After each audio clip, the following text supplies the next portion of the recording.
One more road approaching up ahead, goes down to those domes to our left. That's a tracking station called Makaha Ridge. It's used by the Pacific Missile Range. Everything left of those domes out there is naval airspace.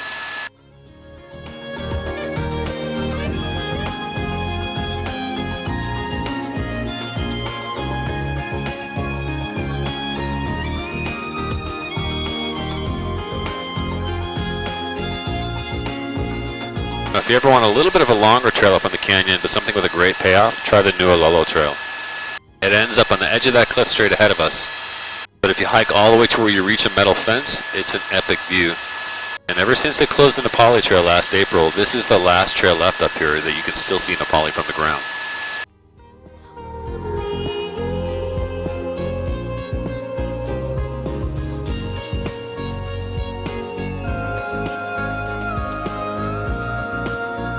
Now, the trail won't look like much as we go over it, but it's not bad.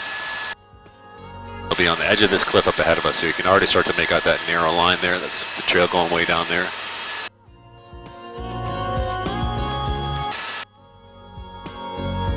As we cross over the ridge line, just start to take a look around you, and here she comes.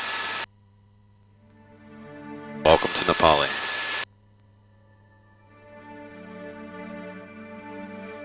This is awesome. Right?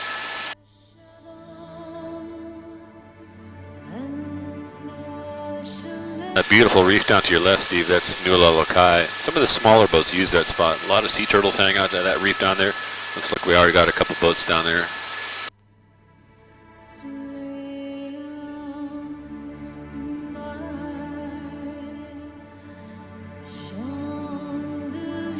What we'll do first is head into a valley called Honupu. Same name as a beach coming up closest to us you can't quite see yet. You can reach it, but only during the summer. Only by swimming to it. It's known to be Hawaiian burial grounds. This is the one they call Valley of the Kings.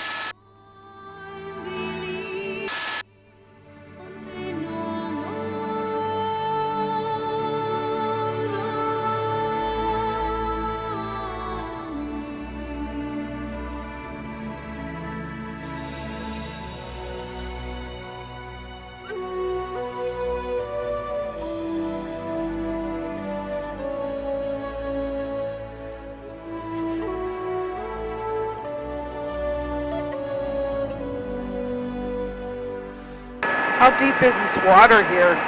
40 feet right here. Again, this is called Honupu Valley we're approaching.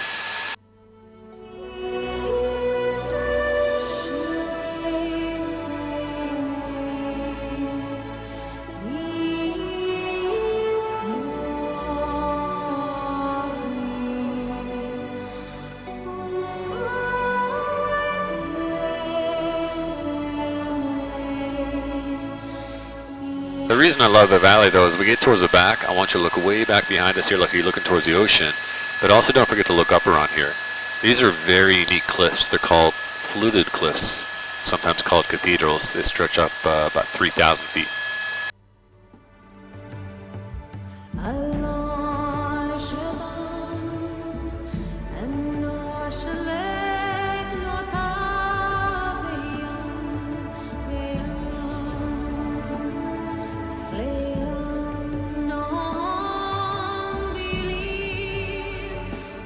Looks just like back home, doesn't it?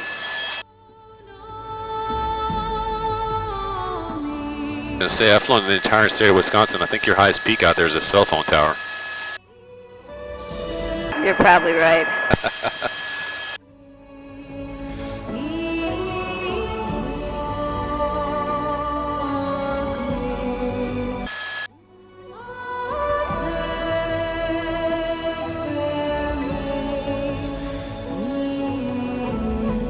There's a little bit of a longer beach approaching around the corner here. This is Kalalau coming up. This is where the Nepali Trail used to end.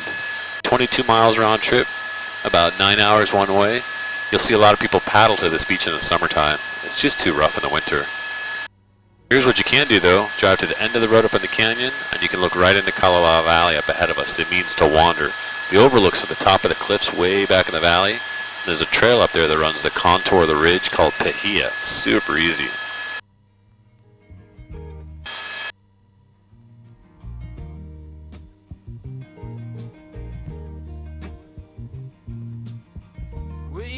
were born before the wind,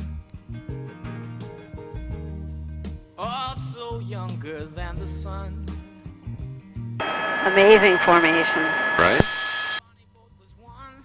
As we sail into the mystic. Is there much wildlife that lives up here? And this area is going to be mostly just goats. But on the island in general, we have black-tailed deer, pheasant, turkey. There's bison here, lots of chickens.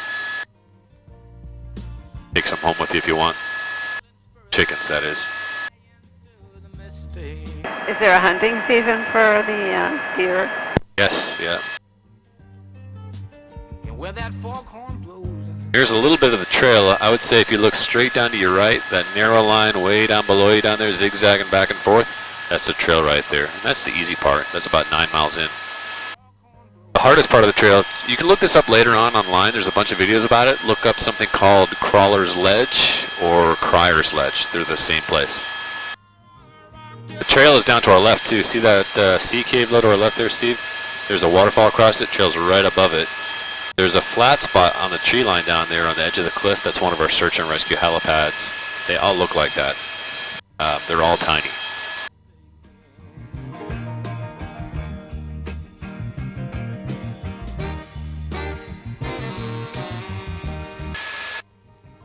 In the summertime, this water will get so flat that people come out here and do guided trips on kayaks.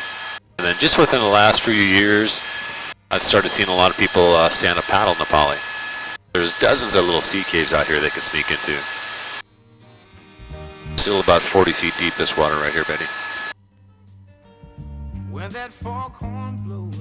Now, the waves today are only about 12 feet, but 3 weeks ago, they were 50 feet. 2 months ago, 60 feet. 60-foot waves, when they hit the cliffs down there, that white water would spray up all the way to the tree line. I gotta hear it.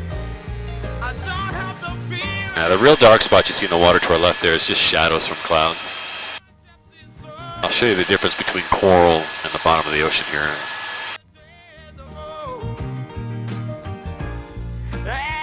And together we will float into the mystic. Come on, girl. What's the temperature of the water? In the 80s most of the year. Yeah, always nice and warm. Let's change up the perspective a little bit. So if we swing around right here, this will let us look right back down the Nepali coastline, about 11 miles. Nepali, by the way, just means the cliffs.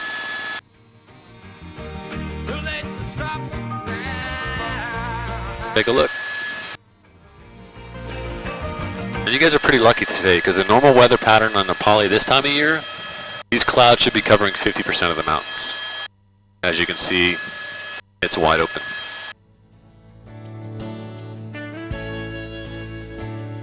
What a difference the day makes. Yeah.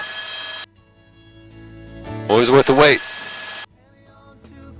Do they have any dolphins out here that we can see, or sharks? Sharks are pretty rare to see from the air. It happens occasionally. Dolphins, what we have here is called a spinner dolphin. If they're around, they're not hard to see. They'll be in giant pods usually. Magic of the Garden Isle is calling. Are the whales still here near Maui? They're on all the islands actually, yeah. They'll usually stay here until about May before they start heading back to Alaska. Great way to see the dolphins too is if you plan on doing a boat trip here, the early morning boats, seems like the dolphins love riding in the bow wake of those boats in the morning, so they'll probably cruise with you at some point. The southern view to your right there. To your left there's a beach that you can see. We'll call it the First Peninsula out there. That's Ke'e Beach. It's where the road used to end on the north shore, but ever since that flood occurred up here last April, there's no way to get to it now. It literally went from being one of the busiest beaches here to basically zero overnight. Magic of the Garden Isle is calling me back home.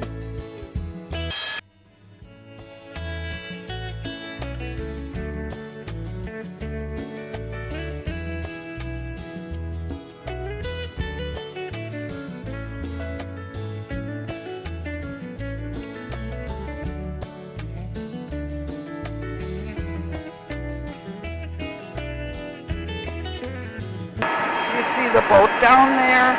I see everything. Not too smart. I left my home looking for a brand new start. To find Now if you look way up ahead, there's some waves that look more circular out there in the distance. Let's call it out on the second peninsula.